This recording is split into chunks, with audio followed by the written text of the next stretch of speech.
Assalamualaikum warahmatullahi wabarakatuh. Alhamdulillahirrabbilalamin. Wassalatu wassalamu ala ashrafil anbiya'i wal mursalin wa ala alihi wa sahbihi ajma'in. Pertama-tama, marilah kita panjatkan puji syukur kehadirat Allah Subhanahu wa Ta'ala yang telah memberikan kita semua kesehatan pada hari ini. Tak lupa salawat serta salam senantiasa tercurahkan kepada Nabi Agung Muhammad Sallallahu Alaihi Wasallam yang syafaatnya kita nantikan kelak di yaumil kiamah.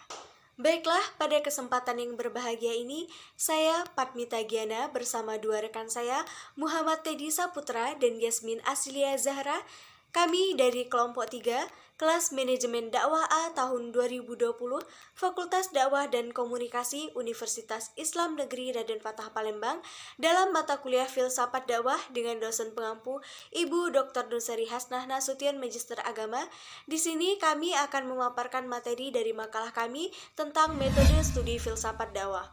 Untuk materi pertama tentang pengertian metode akan disampaikan oleh saudara Muhammad Teddy Saputra. Waktu dan tempat kami persilakan. Baiklah, terima kasih kepada moderator. Metode filsafat dakwah. Pengertian metode secara bahasa. Secara bahasa, kata metode berasal dari bahasa Yunani yaitu metodos, yang berarti penyelidikan, pengajaran pengetahuan, cara penuntutan, penyelidikan, atau hal semacamnya. Metodos yaitu meta, menuju, melalui, mengikuti, sesudah. Hodos yaitu jalan, cara, dan arah. Dalam bahasa Inggris dikenal dengan term method dan why, yang mempunyai arti metode dan cara. Dalam bahasa Arab, kata at-thariqah yaitu jalan, al-manhaj yaitu sistem, dan al-wasilah yaitu mediator atau perantara. Dengan demikian, kata Arab yang berarti dekat dengan arti metode adalah hal thariqah. Selanjutnya, pengertian metode secara istilah. Menurut istilah, metode didefinisikan sebagai penyajian materi secara keseluruhan dan berjangka panjang berdasarkan pendekatan penyajiannya sudah ditentukan sebelumnya dan dibuat secara sistematis. Cara bertindak menurut sistem aturan tertentu. Supaya kegiatan praktis terlaksanakan secara rasional dan terarah agar mencapai hasil yang optimal. Metode dapat dimaknai sebagai jalan yang ditempuh oleh seseorang supaya sampai pada tujuan tertentu, baik dalam lingkungan atau perniagaan maupun dalam kaitan ilmu pengetahuan dan lainnya. Baiklah, untuk materi selanjutnya tentang makna Islam sebagai agama dakwah juga akan disampaikan oleh saudara Muhammad Teddy Saputra. Makna Islam sebagai agama dakwah melalui analisis sementara ahli perbandingan agama dari 6 agama besar yang ada di dunia. Kita mengenal pembagian agama dakwah dan agama non-dakwah. Adapun yang menjadi tolak ukur dalam menentukan kategori itu ditentukan berdasarkan ada tindakan, tuntutan, penyebaran ajaran dalam doktrinnya. Menurut Thomas W. Arnold, agama dakwah ialah agama yang memiliki kepentingan suci yang menyebabkan kebenaran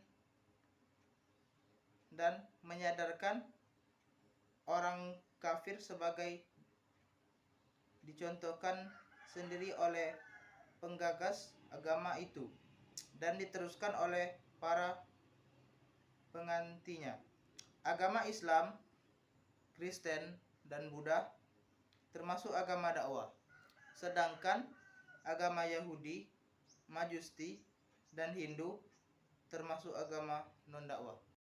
Saya ucapkan terima kasih kepada Saudara Muhammad Teddy Saputra karena telah menyampaikan materi dengan sangat baik.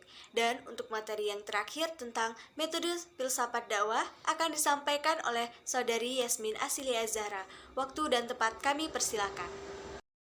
Terima kasih kepada moderator. Baik, selanjutnya saya akan membahas tentang metode filsafat dakwah. Sebelumnya ada dua filsafat dakwah yang berpengaruh, yaitu filsafat iluminasi dan filsafat peripatetik, yang mana keduanya memiliki ciri khas dan perbedaannya tersendiri. Metode iluminasi sangat bertumpu pada kemampuan kita untuk menahan hawa nafsu dan pencerahan batin untuk mencapai hakikat selain argumen dan penalaran. Sedangkan metode peripatetik mengandalkan argumen sebagai tumpuan utama untuk mencari hakikat. Ada 4 metode yang dapat digunakan bagi filsafat dakwah, yaitu yang pertama, metode deduktif dari filsafat peripatetik. Metode ini mengandalkan deduksi rasional dan demonstrasi atau burhan. Yang kedua, metode iluminasi. Metode ini selain bersandar pada deduksi rasional dan demonstrasi, juga bersandar pada usaha penyucian jiwa dalam menemukan realitas yang mendasari alam semesta. Yang ketiga, metode pengembaraan dari irfan. Metode ini semata-mata hanya bertumpu pada penyucian jiwa dan mengadakan perjalanan guna mendekatkan diri kepada Allah sehingga mampu mengetahui dan sampai kepada hakikat.